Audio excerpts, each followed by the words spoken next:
Alamin ang latest weather update ngayon dito sa Sir Aris Official Weather News Today. Ito yung ating latest na satellite image. So may kita nga natin itong si Christine. Although may kalayuan pa nga sa landmass ng bansa natin, may pagka-elongated yung kanyang sirkulasyon. Kaya yung itong si Christine, mostly nakakaapekto silangang bahagi ng Southern Luzon at Visayas. Pero yung kanyang trafo extension, halos buong bansa na yung naaapektuhan. So kaninang alas 10 na umaga, ito ay nasa may layong 870 kilometers silangan ng Eastern Visayas. Ito ay nagtataglay ng lakas na hangin na 55 kilometers per hour malapit sa sentro at bugso na abot sa 70 kilometers per hour. Kumikilos sa direksyong Kanluran, Timog Kanluran sa bilis na 30 kilometers per hour. So tingnan naman natin yung posibleng maging direksyon nitong si Christine. So after 24 hours, ito ay nasa layong 490 kilometers silangan ng Virac Catanduanes, tropical storm category, at mapapansin nga natin, kumikilos ng Kanluran, pero yung movement niya ay bahagyang bumagal, nasa 15 kilometers per hour comparing kanina sa 30 kilometers per hour. And then, pagkatapos ng 48 hours, ito ay nasa layong 520 kilometers silangan ng Baler Aurora. Lumakas na nga ito at nasa severe tropical storm category, kumikilos ng Hilagang Kanluran na direksyon at may kabagalan pa nga rin at 15 kilometers per hour.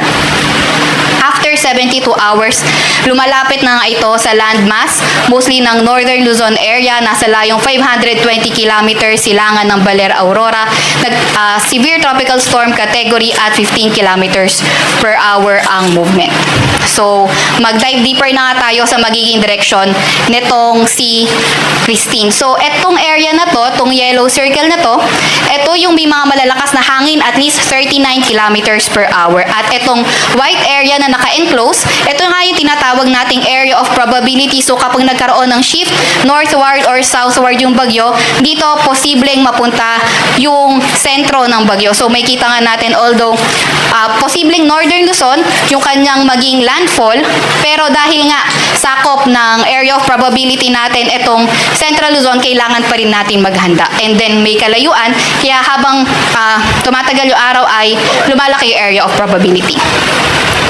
So in the next 12 hours, posible ang lumakas at maging isang tropical storm etong si Christine, and then severe tropical storm by Wednesday.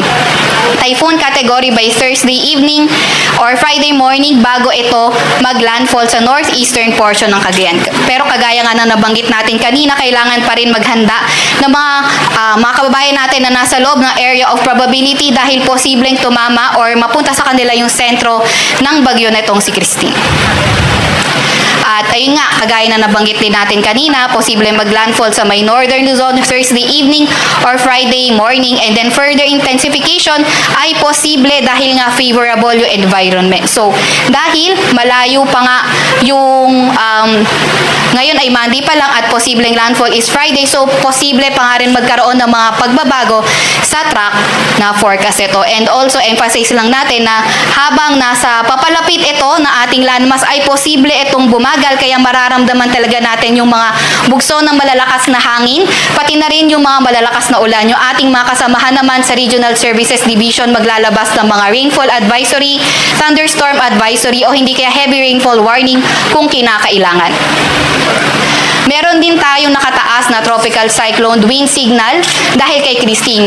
Currently, ang pinakamataas ay tropical or signal number 1 dahil ito ay nasa tropical depression category. So, sa Luzon, ang mga naka-signal number 1 ay Catanduanes, Masbate kabilang na ang Ticao at Burias Island sa may Albay, Sorsogon, Camarines Norte, eastern portion ng Quezon din.